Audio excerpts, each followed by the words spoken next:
Listo, doctor, puede usted empezar. 40 semanas. Ya puede empezar, doctor. Ya.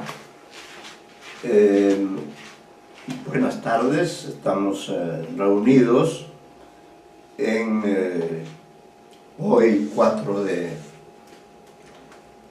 octubre del 2022.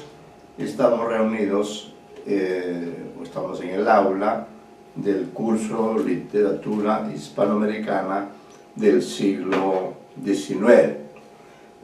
Mientras llegan, yo explico cuál es la estrategia, en todo caso, que he tomado en este curso.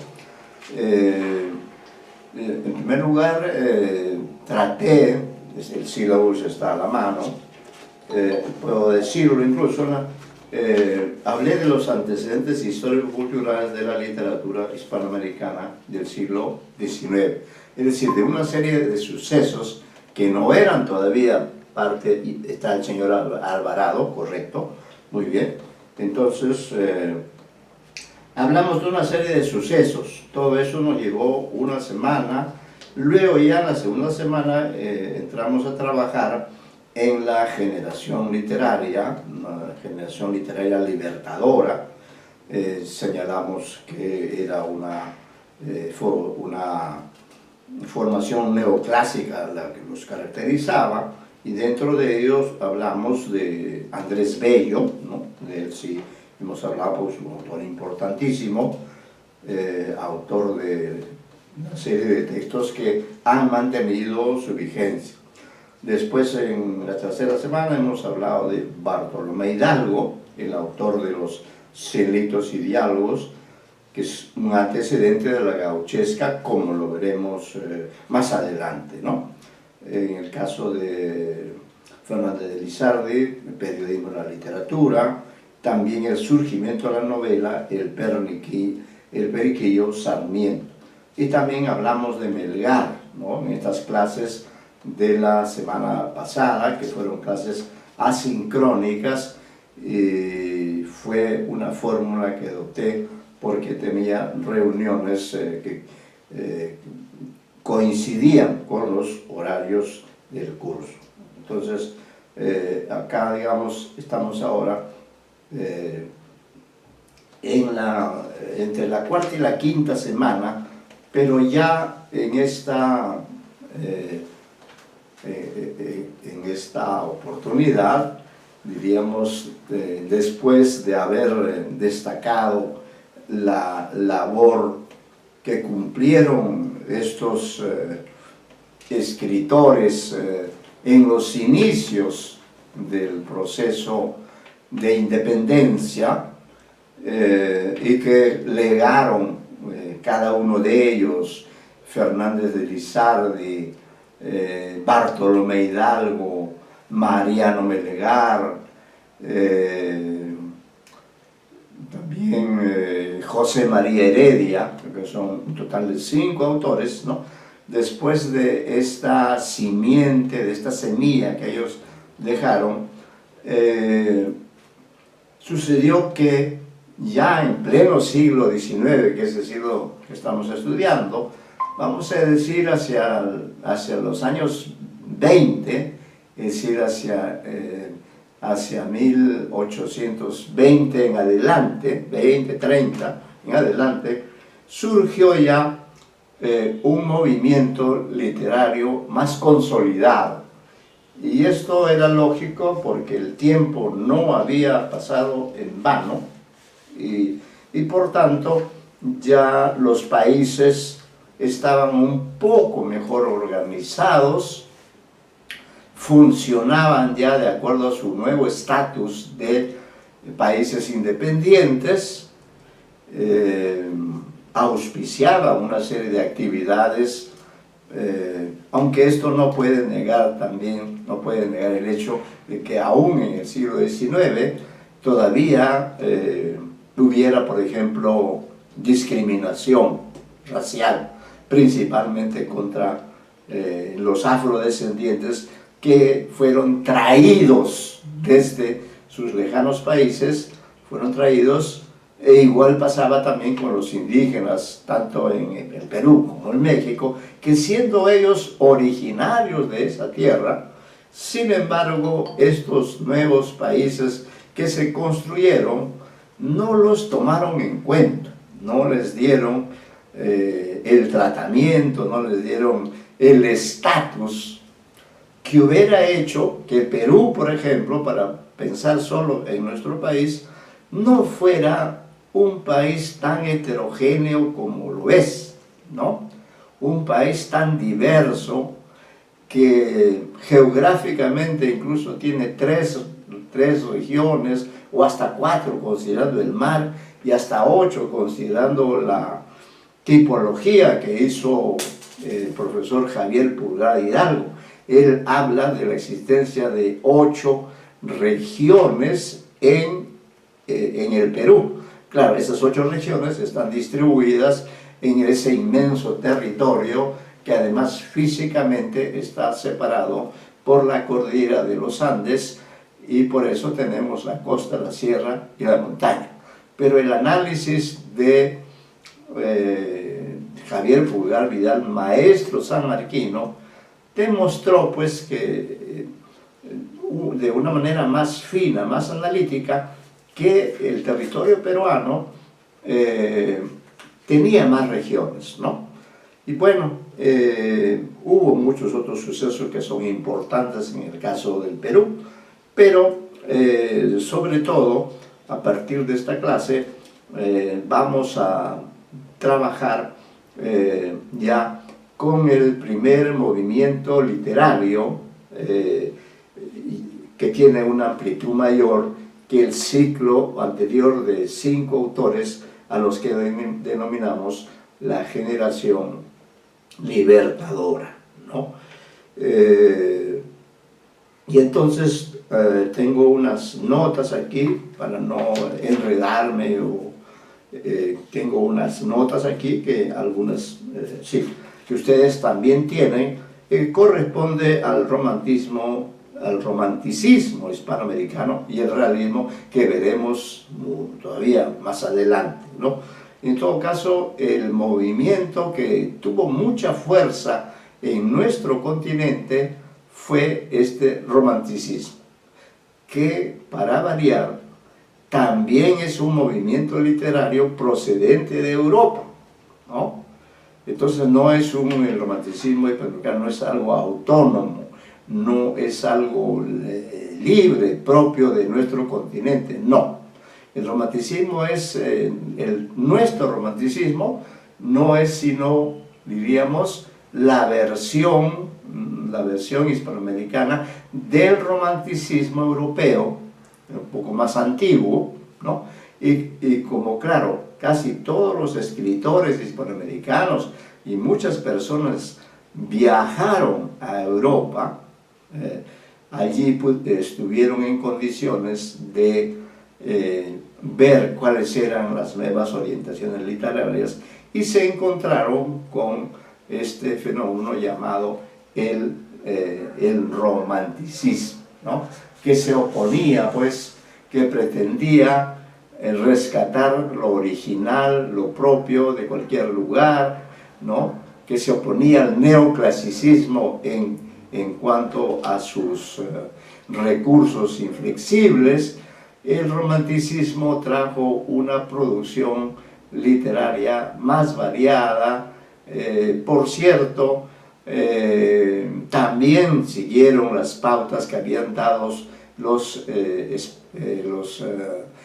europeos, pero con respecto a España, por ejemplo, como se había producido el fenómeno de la independencia, el país con el que menos se quería tener relación, aunque se la tenía, era España. En cambio, la relación con Francia, con Italia, con Alemania, Italia, Francia, Alemania, Inglaterra, era más fluida, y por eso es que de allí también vinieron algunas de las influencias que luego se plasmaron en obras literarias. Y ya en el siglo XIX, diríamos, nuestra literatura subió en cuanto a su calidad, a su cantidad, a su variedad. Ya se puede hablar en cuanto al romanticismo de obras que realmente son muy valiosas, ya la veremos, ya la leeremos. Y se habla también del fenómeno de Ricardo Palma, ¿no? Que es un gran escritor del siglo XIX, e incluso llegó a vivir hasta parte del siglo XX.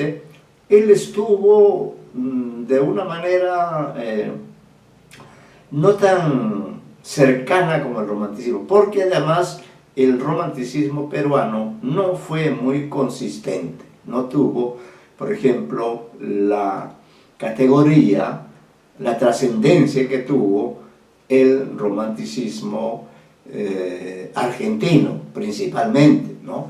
O el mexicano, en fin, o el chileno, ¿no? Entonces,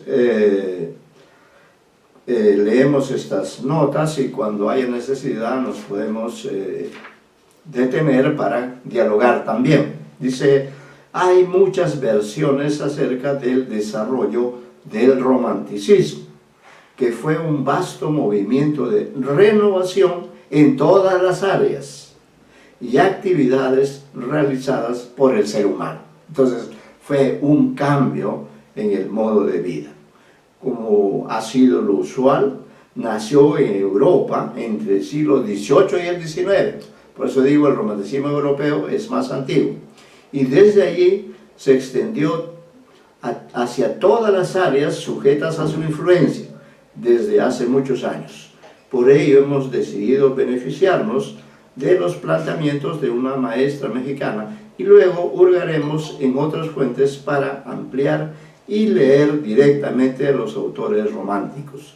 Dicho sea de paso, el romanticismo hispanoamericano fue mucho más masivo que el de otras regiones y logró promover autores importantes, los cuales a su vez escribieron valiosas obras en las que se nota la influencia europea, no solo la de España, sino de otros países importantes.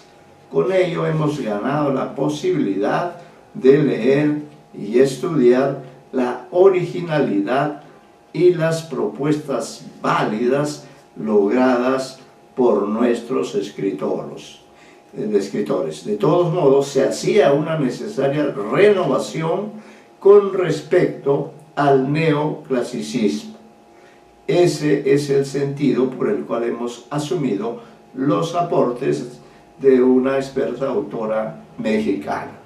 Dice ella, romanticismo significa ante todo libertad, tanto colectiva como individual. La libertad colectiva se resuelve en independencia y la libertad individual en autoafirmación. El auroral movimiento romántico europeo se da fundamentalmente en Alemania, Francia, Inglaterra y España. A América llega desde Francia, en especial con las obras de Victor Hugo, Lamartine.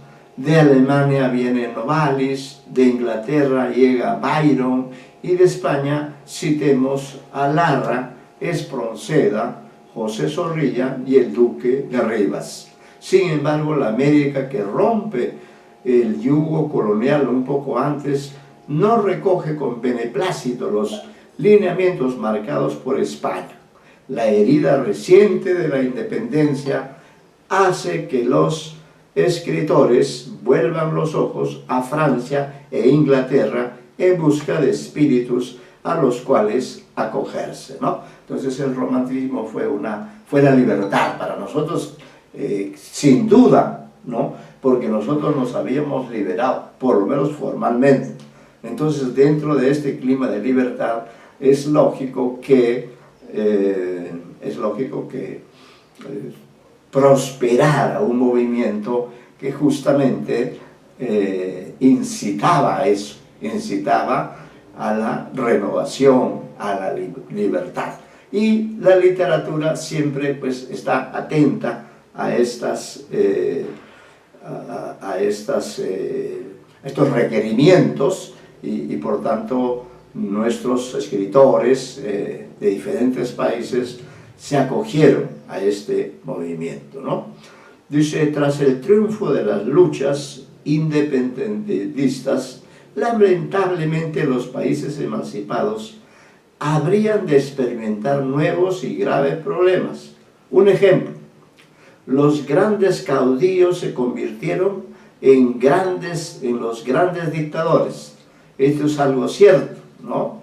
Se fueron los libertadores, San Martín, Bolívar, pero en cambio surgieron una serie de caudillos que querían el poder, y ya no era el virreinato, no, ya eran los países hispanoamericanos, y sin embargo ellos adoptaron las costumbres, ¿no?, de los virreyes de permanecer en el poder todo el tiempo que fuera posible. Eso se ha vivido incluso en el siglo XX, aún el XXI, pero principalmente en el XX, con la figura de don Alberto Fujimori, ¿no?, que le gustó tanto el poder que se hizo reelegir 2 veces, ¿no?, hasta el año 2000. Ustedes, no sé si ya estarían ustedes, ya existiría, pero para ustedes eso debe ser algo histórico.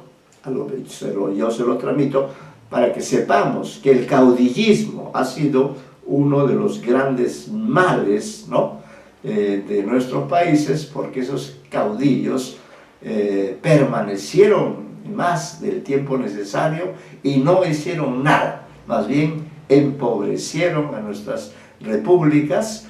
Y en el caso del Perú, por ejemplo, hubo que esperar a que Ramón Castilla liberara a los afrodescendientes o negros, como se les dice también, ¿no? Y en cuanto a los indígenas, hay que señalar que aún hoy, ¿no?, que aún hoy, acabamos de salir de una elección de gobernadores, de alcaldes, pero ya sabemos cómo funcionan las cosas. Es decir, el siglo XXI se parece mucho al siglo, no solo al XX, sino también al XIX, ¿no?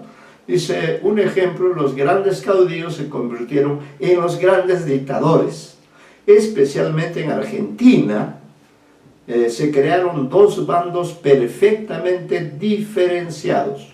Por una parte, los conservadores, que deseaban seguir manteniendo vivas las viejas estructuras económicas, políticas y culturales, y los liberales, cuyas características fundamentales eran la valentía, la pasión y el deseo de justicia.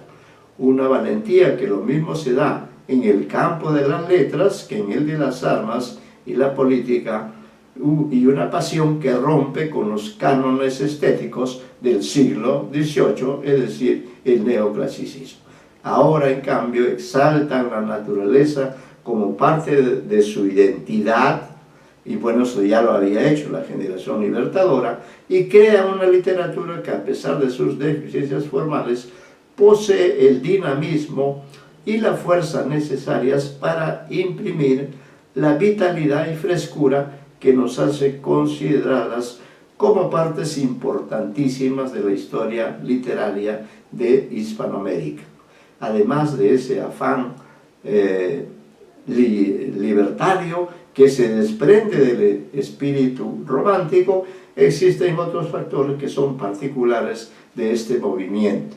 Por ejemplo, el tema de la noche, el gusto por lo grotesco, la fantasía y los sueños. Esto último podríamos considerarlo como el campo más propicio para el desarrollo de los otros 3.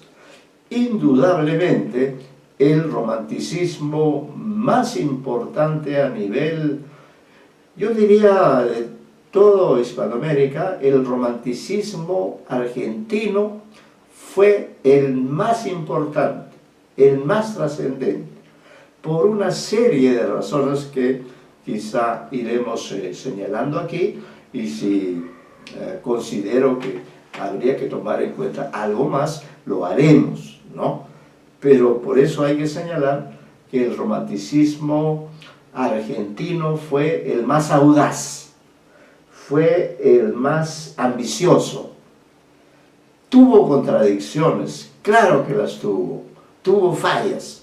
Por ejemplo, los políticos, incluso algunos de ellos que además de político era literato, y al cual vamos a estudiar, que es Domingo Faustino Sarmiento, él, por ejemplo, tuvo una política de destrucción de los indígenas que vivían en ese extenso territorio de la Argentina, ¿no? Ya sabemos que no hubo pues una cultura prehispánica en todo ese vasto territorio. Hubo, claro, y eso lo vamos a ver también literariamente, ¿no? Hubo tribus indígenas de esas partes y claro, pero desarrollaron costumbres primitivas o incluso recurrieron, como veremos al hablar de Heredia o de Echeverría, perdón, desarrollaron ciertas formas de actuación que eran un peligro para los pueblos. ¿Por qué? Porque los indios vivían en todo el territorio, tenían una vida nómade, se montaban a los muchos caballos que había ahí en esa parte argentina y también se beneficiaban seguramente de las carnes de otras razas como por ejemplo los vacunos, ¿no? O los ovinos, etc. Bueno, ese es todo el contexto de la República Argentina. Y otra característica que quizá repita en lo que lea es que lo que más tenía Argentina era territorio vacío. No había mucha población, al contrario, escaseaba kilómetros y kilómetros de distancias. Recuerden que Argentina limita con Chile por el lado occidental, ¿no? Pero el territorio argentino tiende a ser más plano y claro, es más grande que el Perú, así que imagínense, lo que faltaba allí son personas, población. Claro que ellos fueron también los primeros en conquistar la independencia. Claro que había núcleos, sobre todo en Buenos Aires, quizá en Córdoba, ¿no? Rosario, había gente enterada, interesada. Además, Argentina, o en particular Buenos Aires, adquirió la misma categoría, o quizás superó a Lima, cuando en la época virreinal me refiero, cuando los españoles dejaron de lado el monopolio, ¿no? Entonces, al dejar de lado el monopolio, ya el Callao no era el único puerto importante para el comercio, para los viajes, ¿no? Sino que al liberarse ya del monopolio, Argentina creció, y Argentina es una ciudad más importante que Lima, sin duda, ¿no? Igual pasó también con México, es decir, que ya en el siglo XIX se puede ver en un grado considerable el fenómeno del crecimiento demográfico, ¿no? El crecimiento demográfico y la migración, que sobre todo afectó, o en todo caso, el país que recibió más migrantes, precisamente porque no había gente allí, fue Argentina. Ese es el contexto en el que vamos a leer algunas ideas. Vamos a leer unas notas acerca de uno de los grandes protagonistas del romanticismo argentino e hispanoamericano, ¿no? Él se llama Esteban Echeverría. No es Echevarría, sino Echeverría, ¿no? Esteban Echeverría y el romanticismo argentino, porque él fue un hombre clave en el desarrollo, el surgimiento del romanticismo, que los llevó incluso a oponerse al caudillo, ¿no?, Rosas. Decimos aquí casi todas las características del romanticismo europeo se plasman en la personalidad del emblemático escritor argentino Esteban Echeverría, que tuvo una vida breve, 1805 a 1851, ¿no? Y no la pasó bien, ¿no? Quien en su breve vida tuvo el privilegio de viajar a Francia, no como consecuencia de un exilio forzado, sino beneficiado por un plan de gobierno de su país, que decidió enviar a algunos jóvenes a la cuna del romanticismo para que luego retornen al suelo de la naciente patria y apliquen todo lo aprendido y practicado a la organización libre de la República Argentina.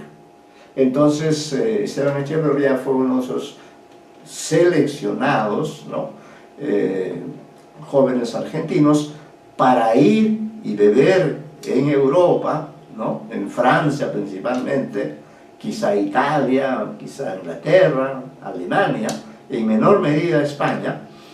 Él fue, pues, él cumplió con ese cometido, ¿no? Por eso destacamos tanto en esta parte, en estas semanas, la semana cuarta. En este trascendente propósito, Esteban Echeverría cumplió con creces su ejemplar propósito. Volvió a los 5 años a su país y lo encontró dividido, para variar. Como se dice líneas atrás, y los grandes caudillos se convirtieron también en los grandes dictadores, ¿no? Es decir, el mal ejemplo que dejó España se continuó practicando ya en la época de la independencia, ¿no?, según veremos. En adelante, estos dictadores, según veremos, en adelante con la monstruosa figura del dictador Juan Manuel Rosas. No olviden este nombre, dictador Juan Manuel Rosas, que mantuvo a su país dividido hasta que cayó derrotado en la batalla de Caseros en 1852. Ciertamente él no simpatizaba con el romanticismo, al contrario, ¿no? Él era un hombre conservador que de alguna forma quería que se siguiera viviendo como en la época colonial. Este sujeto, con su actitud intolerante, rompió la unidad de Argentina y estableció 2 bandos. Los conservadores, encabezados por el tirano y denominados los federales, así se llamaban los seguidores de Rosas, y los liberales, que deseaban el progreso y a quienes se les llamaba los unitarios. ¿Ya? No se olviden, en Argentina, en el romanticismo, se dio esa pugna entre los federales, que eran los conservadores, ¿no?, los que estaban por la dictadura, y los unitarios, los más revolucionarios, ¿no? Grupo al que pertenecía Esteban Echeverría, y un núcleo unido alrededor de él, y en el que figuraba Juan Bautista Alberdi, José Mármol, Domingo Faustino Sarmiento, Juan María Gutiérrez, entre otros. Habría que agregar a esta lista a José Hernández, autor del Martín Fierro, ¿no? Entonces, había este grupo, vino Echeverría, inmediatamente se puso en acción, como vamos a ver, en una serie de aspectos, entre ellos también en la literatura. Pese a que las circunstancias eran difíciles para los unitarios, o quizá por ello mismo, Esteban Echeverría entró en acción en varios planos complementarios indispensables para derrocar al tirano Rosas, que había seccionado a su patria en dos grupos enemigos, sin considerar que hacía poco todos ellos habían luchado por la independencia, ¿no? Eso es como cuando muere el padre de una familia y los hijos, en vez de estar más unidos, lo que hacen es pelearse por las herencias. Algo así ocurrió en Argentina. Pero al citado tirano solo le interesaba, es decir, a Rosas, solo le interesaba mantenerse en el poder, perseguir a los unitarios. Perseguir, ese verbo hay que subrayarlo. Perseguir a los unitarios y establecer un modelo de país que desbarataba la unidad nacional por la que tanto se había luchado. Es decir, haciendo un paréntesis, nosotros, como hizo Estados Unidos de Norteamérica, nosotros, al dársenos o al conquistar la independencia, lo que podríamos haber hecho es juntarnos en un solo gran país que se llamara América del Sur, ¿no? Estados Unidos de América del Sur, quizá con la excepción de Brasil, porque Brasil había sido dominado por Portugal y no había habido, que se sepa, las atrocidades que hubo en los demás virreinatos dominados por España, ¿no? Entonces, la incoherente y personalista estrategia que estableció el nefasto Rosas llevó a que se produjera una situación de confrontación en todos los planos. Este feroz dictador promovió una división interna en su propio país. Generó, por ejemplo, una escisión entre la porteña Buenos Aires y el interior del territorio, que estaba formado por importantes provincias. Por supuesto, Rosas se incluía dentro de los conservadores del interior, pero gobernaba desde la progresista Buenos Aires, ¿no? Entonces ya ustedes imaginarán que Buenos Aires, ya una gran ciudad o en camino a serlo, albergaba entre sus pobladores a federales y unitarios, como lo vamos a ver un poco más adelante, con un célebre texto que escribió Echeverría y que se mantuvo durante décadas sin ser publicado. Y ahí veremos, confirmaremos, ¿no? Como decimos así. Y como la mayoría de unitarios, generó, por ejemplo, una decisión entre la porteña Buenos Aires y el interior del territorio que estaba formado por importantes provincias. Por supuesto, Rosas se incluía, pero gobernaba desde la progresista Buenos Aires. En ella estaba asentada la naciente burguesía porteña, la burguesía, ¿no? Repudiada por los caudillos conservadores que deseaban despojarla de su potencial socioeconómico. En el fondo era lo que el marxismo llama la lucha de clases, ¿no? La lucha de clases. Bueno.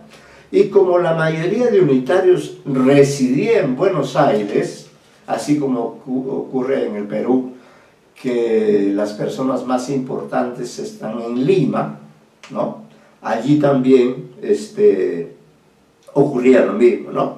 Y por eso decimos, y como la mayoría de unitarios residía en Buenos Aires y se enfrentaba abiertamente y con valentía a la política conservadora del tirano, dio curso a una persecución a todos los enemigos unitarios que conspiraban contra su repudiado régimen.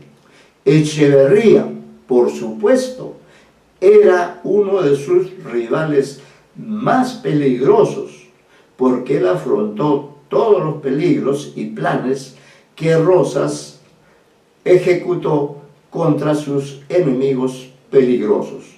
Contó con las acciones criminales de sus huestes incondicionales, es decir, los federales, que estaban conformadas por matarifes y gente de mala calaña, como los retrata Echeverría en su genial relato El Matadero, ¿no? Es un texto que van a leer, o para el parcial o para el final, pero eso el texto tiene que leerse, ¿no? Aquí voy a leer una cita que ustedes también pueden ver, la cita 41, dice: este revelador texto, El Matadero, ¿no?, que fue escrito, pues, si Echeverría vivió entre 1805 y 1851, debió escribirlo a su vuelta, probablemente de Europa, ¿no? Es un texto muy intenso. Bueno, entonces digo en esta nota, este revelador texto es considerado por muchos críticos como el origen o el antecedente del cuento hispanoamericano moderno. Acá cito a Enrique Pupo Walker. El cuento hispanoamericano ante la crítica, Madrid, de Teodoro Castal. El propio Pupo Walker, antologista del volumen, es el autor del interesante artículo Originalidad y composición de un texto romántico, El Matadero, de Esteban Echeverría, ¿no? Bien, sobre ese texto vamos a volver en una o dos clases, más o menos. Echeverría es un romántico hispanoamericano completo y admirable. Su formación en la romántica ciudad de París le sirvió para comprender que la tarea de un escritor innovador no consistía solo en escribir poemas o relatos, por más notables que estos fueran.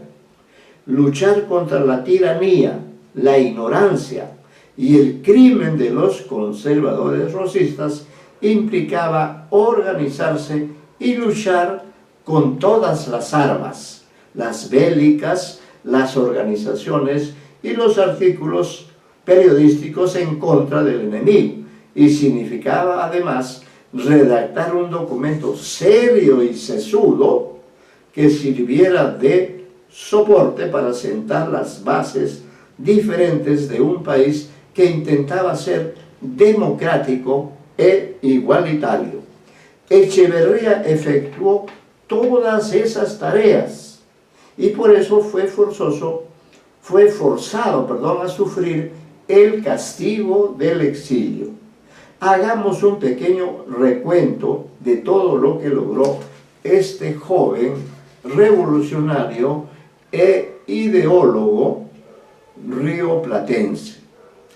Reunió a todos los de su grupo unitario y con ellos fundó la Asociación de Mayo, sede donde se juntaban para difundir la doctrina romántica y liberal. Compartió con ellos las ideas que había bebido en París. Es en el desarrollo de estas sesiones de intercambio de puntos de vista que Echeverría redacta un documento doctrinario que se llama, comillas, el dogma socialista. Así se llamaba, aunque en esa época no se utilizaba todavía, o muy poco, el término socialista, que es un término que después va a tener una fortuna, bueno, desigual en el 20, ¿no? Pero fíjese, él, en la primera mitad del siglo XIX, redacta este documento llamado el dogma socialista, que debe ser uno de los primeros idearios concebidos en nuestro continente y que sirvió para que Argentina dejara fuera de juego al tirano Rosas. Si uno revisa, por ejemplo, la historia de Perú, para no ir más allá, ninguno de esos hombres libres, independientes, ninguno de ellos escribió un documento, ¿no? Escribió un documento como el dogma socialista, que fue como decir el plan de gobierno, ¿no? O el plan estratégico de desarrollo. Él sí se dio el tiempo para considerar dentro del dogma socialista los más diversos temas de la realidad, la economía, los transportes, la ganadería, las ciudades, etc.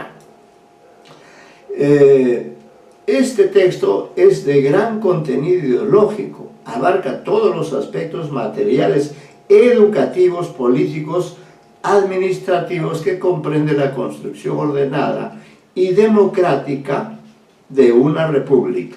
Incluso el propio título del folleto alude al concepto de socialismo, pero no a la concepción marxista, que es posterior. Quizá coincida con ciertas ideas que expresó nuestra compatriota Flora Tristán, ¿no? Flora Tristán estuvo por el Perú en esos años de la independencia. Aquí tengo una pequeña nota que quiero leer. Dice: el dogma socialista de Esteban Echeverría, que fue el primer aporte que planteó la necesidad de contar con un ideario para construir un inédito país hispanoamericano libre, de alguna forma puede equipararse con la carta a los españoles americanos escrita por un compatriota, de la cual hemos hablado. La batería se está agotando. Escrita por el inmortal peruano jesuita Juan Pablo Vizcardo y Guzmán. Ya hemos hablado antes de su figura precursora. Es un prócer, ¿no? Ahorita la batería está anunciando que está baja.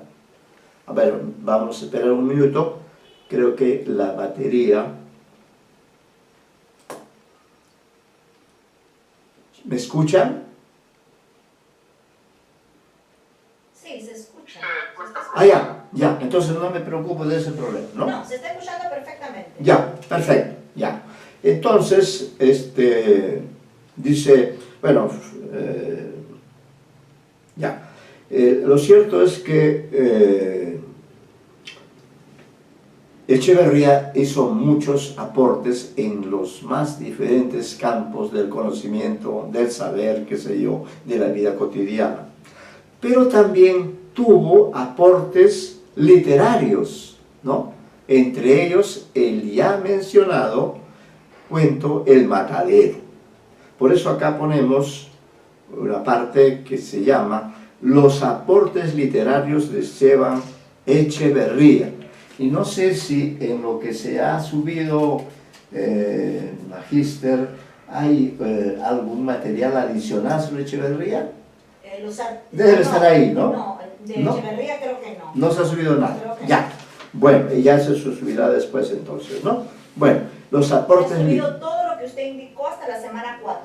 Ya. Bueno, también en los dominios de las nacientes literaturas hispanoamericanas,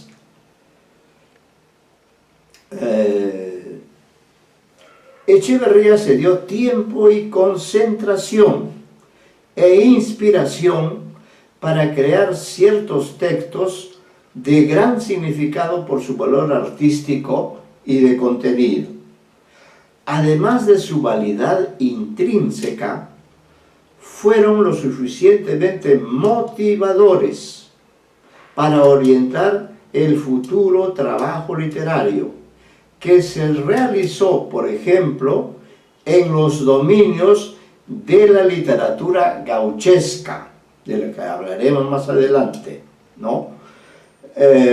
Y hasta animó años más tarde al propio Jorge Luis Borges, ya en el siglo XX, ojo, a construir geniales textos en los que une los aportes de Echeverría y de José Hernández, autor del inmortal Martín Fierro, 1872-1879, fecha de publicación de este libro argentino, uno de los libros clásicos de nuestras letras, sin sospecharlo, ni menos intuirlo, porque Echeverría ya había fallecido años atrás, en 1851.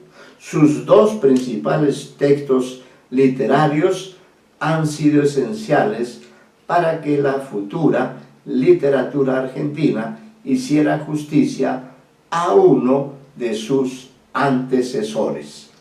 Si bien Echeverría era polifacético, culto, incansable y quería mucho a su patria, quiso dedicarle a esta algunos frutos de su inspiración literaria. Ciertamente su creatividad no es tan sobresaliente como la de otros genios de las letras románticas, pero ello no impidió que él decidiera publicar sus trabajos, el primero de los cuales se denomina Los Consuelos. Se cerró acá totalmente la computadora. Ello no impidió que él decidiera publicar sus trabajos, el primero de los cuales se denomina Los Consuelos, 1834. ¿Me escuchan? Sí, doctor, se está escuchando perfectamente. Ya, pero ahí no veo nada. Ya. Que causó una grata impresión en sus lectores de esos tiempos. En cambio, su poema narrativo La Cautiva, y subrayen este nombre, su poema narrativo La Cautiva, pese a que no se consigna el año de su publicación, aunque creo que fue en 1837, sí adquirió una trascendencia mayor por los temas que desarrolló en sus 9 cantos escritos en verso, pero con una historia contada admirablemente con recursos narrativos y descriptivos. Una autora, a quien ya hemos citado, nos brinda una información sintética pero valiosa sobre el contenido de La Cautiva. Señala que sus versos, comillas, muestran el carácter romántico de esta obra que narra la historia de una mujer cautiva por un grupo de indios salvajes y que, puñal en mano, la mujer defiende su honor y salva a su amado. Juntos huyen por el campo, pero en la oscuridad de la noche no ven un precipicio y caen en él. Se ha resumido, efectivamente, por eso voy a subrayar, La Cautiva, dice, muestra un carácter romántico de esta obra que narra la historia de una mujer cautiva por un grupo de indios salvajes y que, puñal en mano, defiende su honor y salva a su amado. Juntos huyen por el campo, pero en la oscuridad de la noche no ven un precipicio y caen en él. El final del poema no puede ser más simbólicamente romántico, porque este, comillas, habla sobre la existencia en el páramo de un árbol y una cruz donde habitan las almas errantes de Brian, ¿no? Ella se llama María, la heroína de La Cautiva, y su esposo se apellida Brian. Por eso he puesto acá una nota. Brian es el nombre del esposo de María, la cautiva. Lo del nombre o apellido de Brian quizá quiera significar la ascendencia europea del personaje creado por Echeverría, ¿no?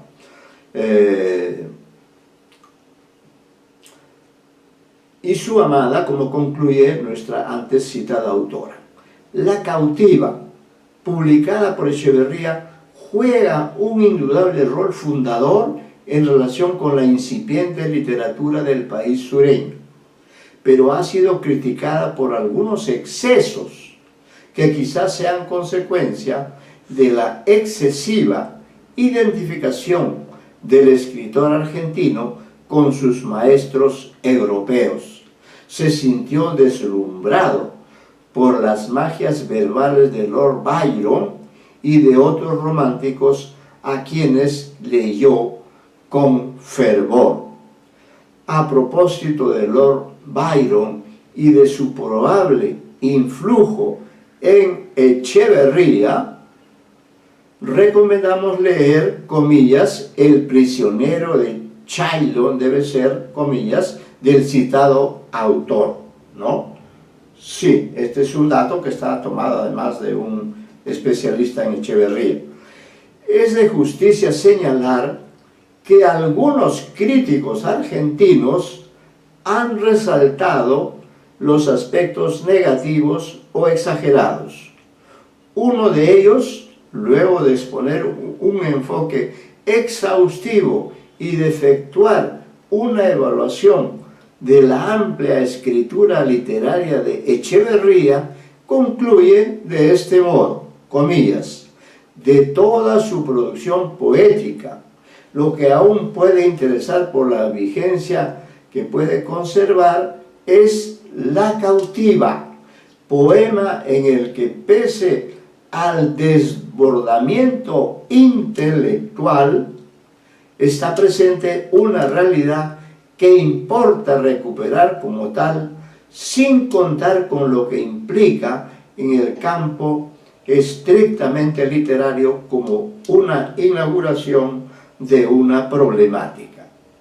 Además, al margen de la evaluación de La cautiva, es relevante destacar que el introductor del romanticismo en nuestras letras hispanoamericanas poseía una noción muy clara de la poesía. Un crítico ya citado reconoce que en Echeverría, comillas, abre la cita, se destaca su claridad conceptual respecto de la poesía como actividad. Sus ideas sobre la poesía, expresadas más o menos orgánicamente, son coherentes con su proyecto y revelan un pensamiento maduro que integra la poesía como actividad con el resto de actividades que tienden a modificar la realidad en determinado sentido. Por eso las precisiones que hace en lo conceptual son útiles para determinar los alcances de un romanticismo que trasciende lo individual. Veamos de qué modo cobra importancia el descubrimiento casual de un texto que de pronto y por sus méritos adquiere un sitial relevante. Denme un minuto para traer un texto donde leeremos un par de fragmentos.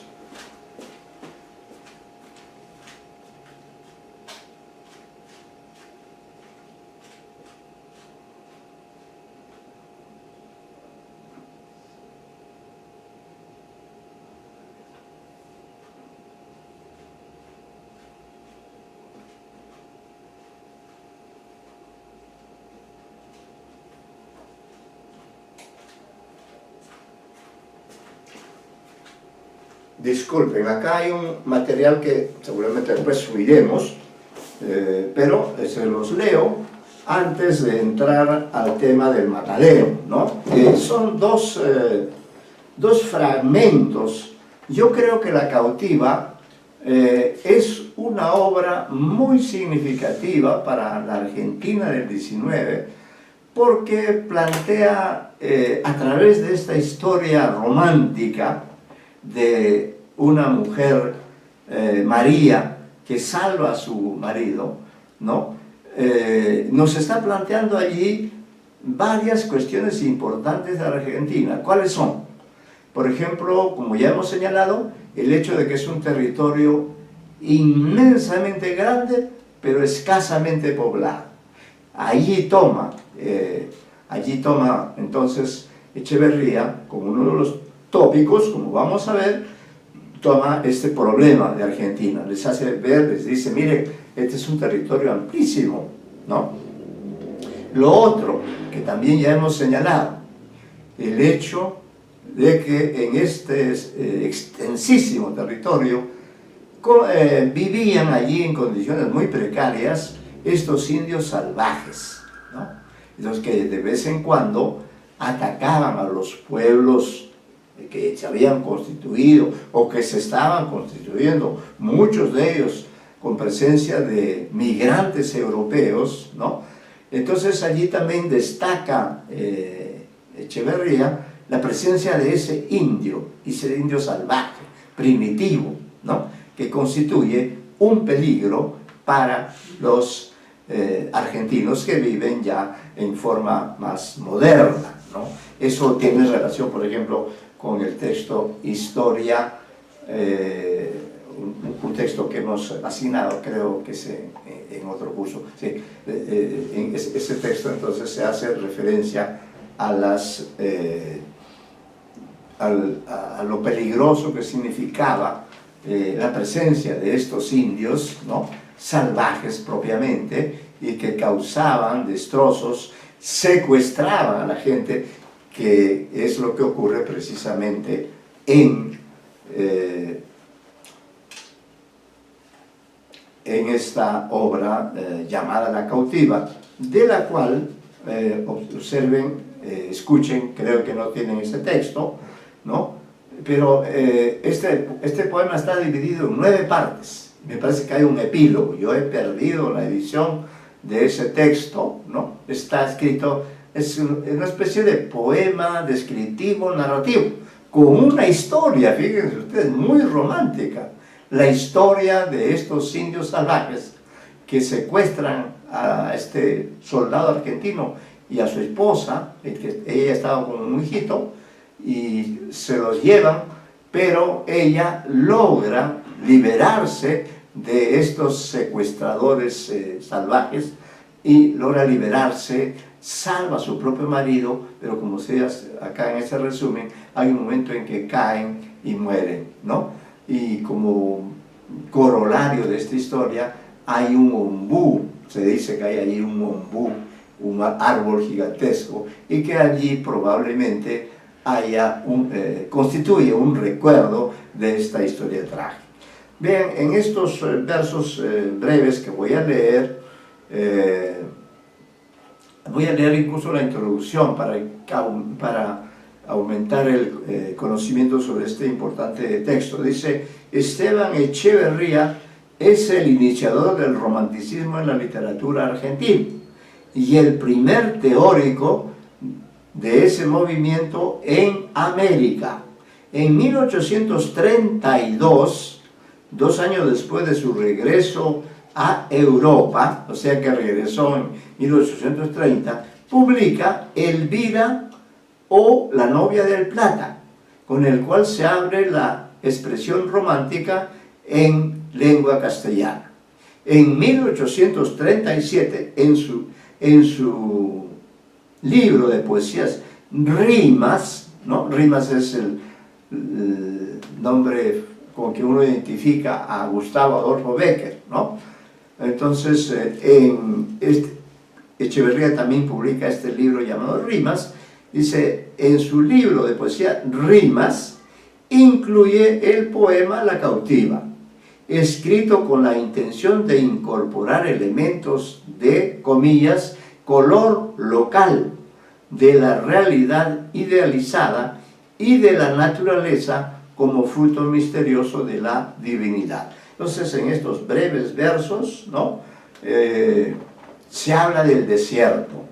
Se dice: era la tarde y la hora en que el sol, la cresta dora de los Andes, el desierto inconmensurable, abierto y misterioso a sus pies, se extiende, triste el semblante, solitario y taciturno como el mar, cuando un instante el crepúsculo nocturno pone rienda a su altivez. Gira en vano, reconcentra su inmensidad y no encuentra la vista en su vivo anhelo do fijar su fugaz vuelo como el pájaro en el mar. Doquier campos y heredades del ave y bruto guaridas, doquier cielo y soledades de Dios solo conocidas, que Él solo puede sondar. A veces la tribu errante sobre el potro rozagante, cuyas crines altaneras flotan al viento ligeras, lo cruza cual torbellino y pasa, o su toldería sobre la grama frondosa asienta, esperando el día, duerme, tranquila, reposa, sigue veloz su camino, ¿no? Entonces aquí hay una referencia al desierto, a su grandiosidad, a ese espectáculo maravilloso que él describe con una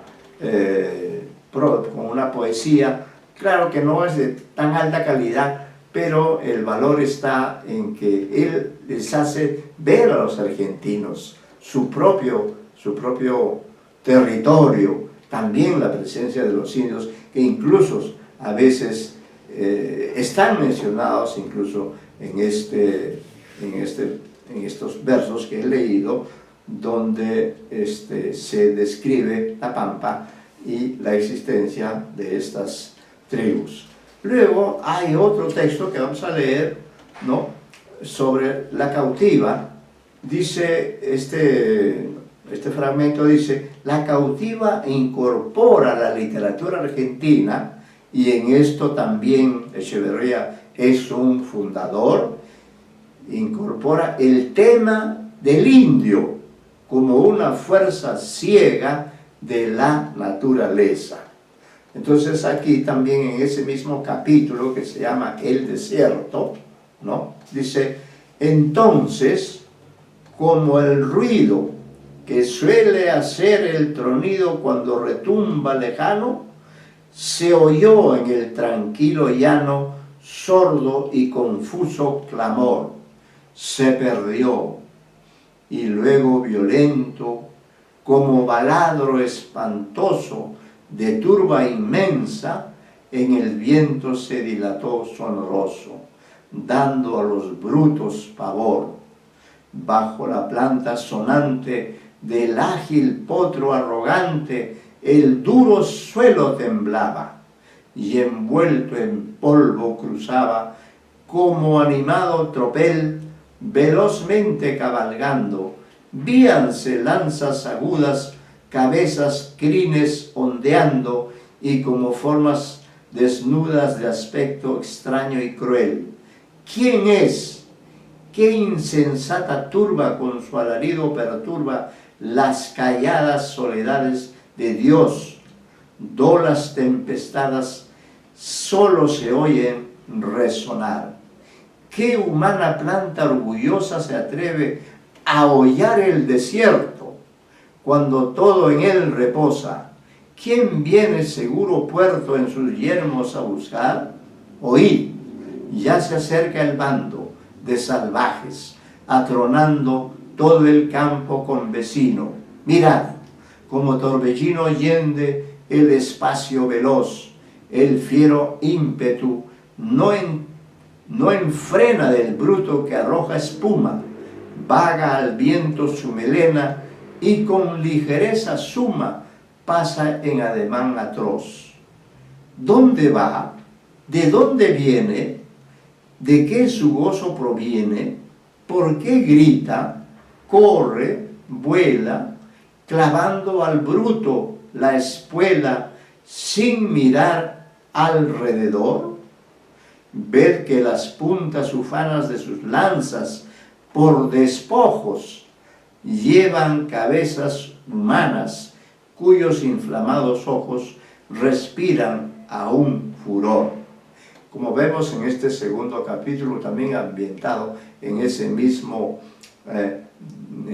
desierto, en estos pasajes, en estas estrofas, en cambio, se diseña la presencia de los indios salvajes, ¿no? Dice: ¿qué humana planta orgullosa se atreve a hollar el desierto cuando todo en él reposa? ¿Quién viene seguro puerto en sus yermos a buscar? Oíd, ya se acerca el bando de salvajes. Miren, ahí está la referencia a los indios, atronando todo el campo con vecino. Mirad, como torbellino yende el espacio veloz, el fiero ímpetu no enfrena del bruto que arroja espuma, vaga al viento su melena, y con ligereza suma pasa en ademán atroz. ¿Dónde va? ¿De dónde viene? ¿De qué su gozo proviene? ¿Por qué grita, corre, vuela, clavando al bruto la espuela, sin mirar alrededor? Ver que las puntas ufanas de sus lanzas por despojos llevan cabezas humanas, ¿no?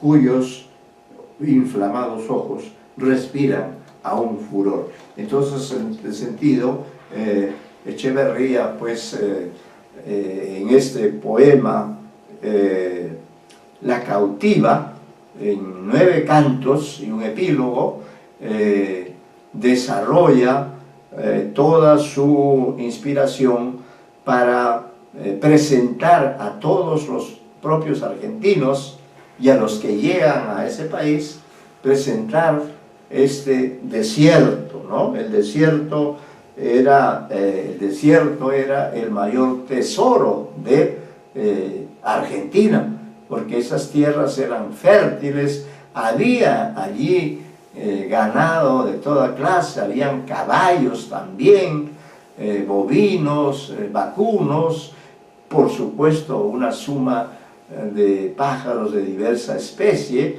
Es ese gran territorio argentino el que Echeverría se propone mostrar poéticamente a través de una poesía ciertamente tradicional, pero el objetivo de él es poner en el tapete, poner en la atención de los argentinos que están comenzando a vivir su vida independiente, ¿no? Para que justamente vean todas las posibilidades que les ofrece este inmenso territorio, ¿no? En el que, sin embargo, están también los indios salvajes, que son tan argentinos como todos los demás, y también por allí, como veremos al tratar la poesía gauchesca, por allí también suelen viajar, suelen vivir los famosos gauchos, ¿no? Los famosos gauchos que, como hemos indicado, son cantados en el poema llamado Martín Fierro, pero que algunos gobernantes posteriores a esta etapa en la que estamos emprendieron una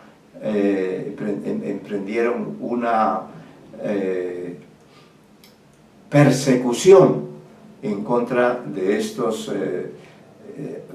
nativos argentinos para que no se opusieran a la enorme población europea que vino a asentarse a la Argentina, razón por la cual Argentina es un país europeizado, ¿no? Casi todos los apellidos argentinos son de origen europeo, con excepción seguramente de algunas otras regiones como Tucumán, como Mendoza, que están vinculadas a nosotros porque el imperio del Tahuantinsuyo llegó hasta esas zonas, ¿no?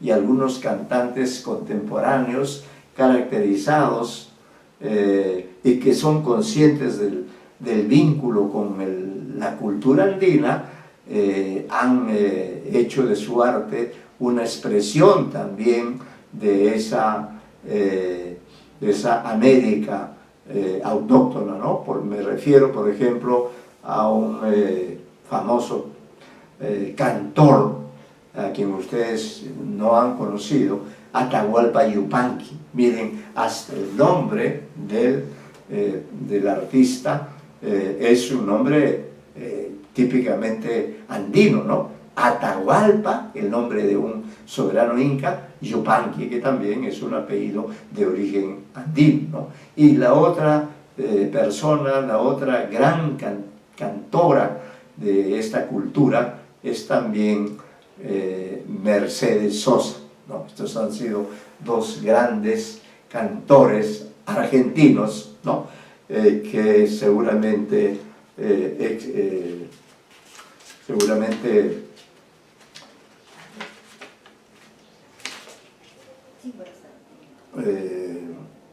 conocieron algo de Esteban Echeverría, ¿no? Bueno, vamos a continuar, ¿no? Siempre con Echeverría, pero en la página 29 de estos materiales que ustedes tienen, ¿no? Vamos hasta donde lleguemos, y lo otro será quizá hacer conocer mejor el matadero, ¿no? Esta parte de nuestros apuntes se llama La exhumación del matadero de Echeverría por Juan María Gutiérrez. Exhumar quiere decir desenterrar, ¿no? Sacar algo que está oculto, sacarlo al aire libre. Entonces eso es lo que ocurrió con este texto, El Matadero, que se había quedado inédito, ¿no? No lo publicó Echeverría, quizá porque no tuvo medios para hacerlo, o quizá porque el poema es muy fuerte, ¿no? Pero fue uno de sus compañeros, uno de esos jóvenes que estuvo con él en la Asociación de Mayo, Juan María Gutiérrez, de quien también hablaremos, porque es otra figura ilustre del romanticismo argentino, ¿no? Dice entonces en estas líneas que vamos a leer: según lo ya señalado, Echeverría, por su intensa y comprometida labor revolucionaria en contra de la tiranía de Rosas, pasó los últimos años de su existencia exiliado en Montevideo, al lado de otros conspiradores argentinos opuestos al tirano. El caso extremo es el de José Mármol, otro romántico argentino, de quien también hablaremos, distinguido escritor que publicó una de las primeras novelas románticas, Amalia. No se olviden, Amalia es una gran novela del siglo XIX sobre esa etapa violenta de la dictadura de Rosas, ¿no? Entonces decimos aquí, José Mármol publicó una de las primeras novelas románticas, Amalia, considerada por la crítica como la primera novela escrita en la Argentina. El tema central, como en el caso de Facundo y El Matadero, es la tiranía de Rosas, ¿no? Es decir, las tiranías también, recuerden ustedes, dan pie a que los escritores se inspiren y escriban sobre ello. Por eso hay una serie de novelas del siglo XX, ¿no? Entre ellas la del propio Vargas Llosa, la novela que él escribió sobre Fujimori. ¿Cómo se llama esa novela? La fiesta del chivo. La fiesta del chivo es sobre un dictador de Centroamérica, ¿no? Rafael Trujillo. Bueno, entonces Amalia es esta novela considerada como la primera escrita en Argentina. El tema de esa novela es también el de Facundo y El Matadero, ¿no? La tiranía de Rosas. Y nos referíamos a que José Mármol también escribía poemas, pero en todos estos el tema obsesivo era el del tirano Rosas, a quien ya hemos mencionado en la primera parte de la clase, a quien no dio tregua literaria hasta que su odiado enemigo perdió el poder. A modo de anécdota, se dice que Mármol nunca más escribió poesía después de la desaparición del dictador. Una cosa curiosa, ¿no? Porque él escribía, toda su poesía estaba dirigida a atacar a Rosas y era constante en esa tarea. Y paradójicamente, cuando murió Rosas, ella dejó de escribir poesía, ¿no? Es un hecho anecdótico que hay que destacar. Entre los otros proscritos jóvenes unitarios que pasaban días difíciles en Montevideo, estaba el también destacado escritor Juan María Gutiérrez. Ese nombre también es muy importante, quien llegó a publicar una novela que está ambientada en Lima, pero él gustaba más de la investigación de textos ignorados o escondidos. Prefería el análisis de obras o la crítica literaria que publicaba en revistas y artículos. Es decir, era creador, pero más que creador, era un crítico literario, como lo van a hacer o ya lo son ustedes, ¿no? Bueno, y realizando esa labor detectivesca, descubrió entre los papeles que había dejado el ya difunto Esteban Echeverría la existencia de los originales de un texto inédito que luego se volvió conocido y muy estudiado. Nos referimos a El Matadero, ¿no? Ese es el nombre de este famoso cuento, escrito por su querido y ausente amigo Echeverría. Bueno, voy a leer acá una pequeña nota, la nota número 46 en homenaje a Echeverría, ¿no? Juan Manuel Gutiérrez, 1809-1878, es un destacado intelectual del agitado periodo del romanticismo. La famosa Biblioteca Ayacucho le publicó un volumen con valiosos estudios. He aquí los datos. Gutiérrez Juan Manuel, 2004, Historia y Crítica, Caracas, Biblioteca Ayacucho. Selección y prólogo, etc. Cabe agregar que a Gutiérrez se le debe la existencia de la primera antología de la poesía hispanoamericana, el primer antólogo de la poesía hispanoamericana, que se publicó en 1843. Según se dice, en Lima se reunió con Ricardo Palma, quien habría colaborado con Gutiérrez. Ese sería un asunto de poder averiguar, ¿no? Bien, entonces nos referimos al Matadero escrito por su querido ausente amigo Echeverría. No sabemos las razones por las cuales el propio autor, ¿no?, que había publicado La Cautiva, no lo publicó. Especulamos nosotros, dice, quizá porque era demoledor contra la tiranía de Rosas. Igualmente se ignora en qué año encontró los originales del cuento el acucioso Juan María Gutiérrez.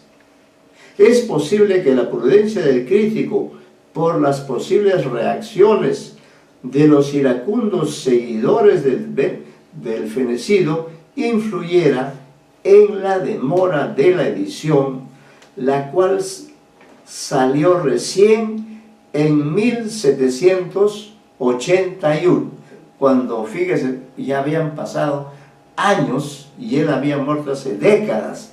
Entonces, si no es por Juan María Gutiérrez, ese texto no se llegaría a conocer, como ha ocurrido también en el caso de la literatura peruana con los famosos manuscritos de Guamampoma, ¿no? Nueva Crónica y Buen Gobierno, que él los escribió de puño y letra, porque estamos hablando de la misma época de Ica Garcilaso de la Vega, y se los envió al rey, ¿no?, para que el rey lo leyera. Y ese texto tenía incluso figuras, imágenes, para ilustrar lo que él quería contar sobre la situación del Tahuantinsuyo, ya conquistado por los españoles, ¿no? Y ese texto se descubrió recién en el siglo XX, calculen ustedes, como 300 años, ¿no?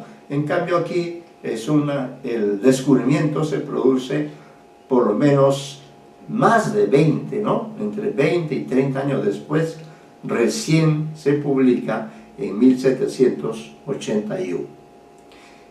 El impacto que causó la sorpresiva aparición del Matadero de Echeverría produjo una conmoción no solo en la comunidad literaria argentina, sino en todo el universo de lectores y de críticos de los países hispanoamericanos, incluida España.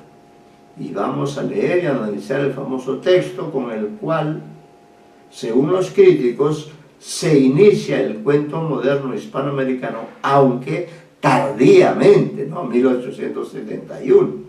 Todos estaremos de acuerdo en cuanto a la calidad de su contenido, en la originalidad de su estructura y en los temas tratados que mantienen su vigencia no solo actual, sino futuro, ¿no?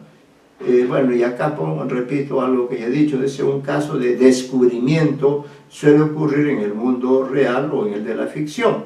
El más resonante es el del manuscrito de Felipe Guamampoma, Nueva Crónica y Buen Gobierno, que el autor envió al rey de España.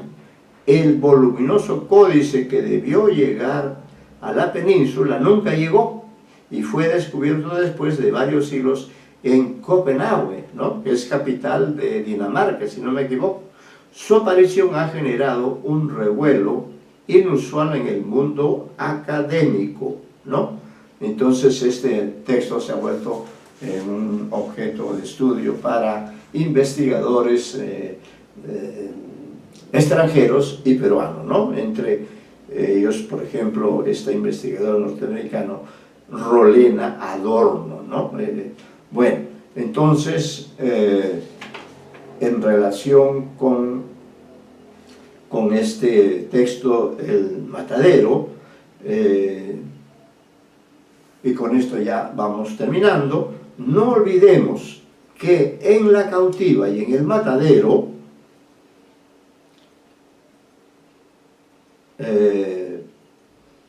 son temas centrales los de la violencia, de la muerte, de la dictadura, de la presencia gravitante de la naturaleza americana y el de la diversidad sociocultural de los personajes. La lectura de este texto de Echeverría nos marcará a todos, porque se vincula a los violentos y pandémicos problemas y conflictos del siglo XIX, Preparémonos para apreciar los valores estéticos y la fuerza política y cultural de este cuento que el ilustre Juan María Gutiérrez salvó del olvido y de la destrucción. A él debemos agradecerle la buena suerte de encontrar y de publicar uno de los textos más valiosos de nuestras letras. Además, por su riqueza temática, por su rica complejidad estructural y por la presencia de seres de diversos lugares, razas e idiomas, de infinidad de personajes, indios, blancos, mestizos, gauchos, poderosos, pobres, tiranos, asesinatos, secuestros, torturas, rituales religiosos, costumbres citadinas y urbanas, matarifes, mujeres indefensas, etc. Se nos dará la oportunidad de leer una obra polifacética y propia de nuestra compleja sociedad. Bueno, con eso damos por terminada la clase, ¿no? Y la próxima, sin duda, trataremos de seguir, de que ustedes se acerquen más al conocimiento de la literatura del siglo XIX y en particular de las grandes obras entre las cuales está este relato, El Matadero, ¿ya? Así quedamos y entonces nos reunimos en la próxima sesión.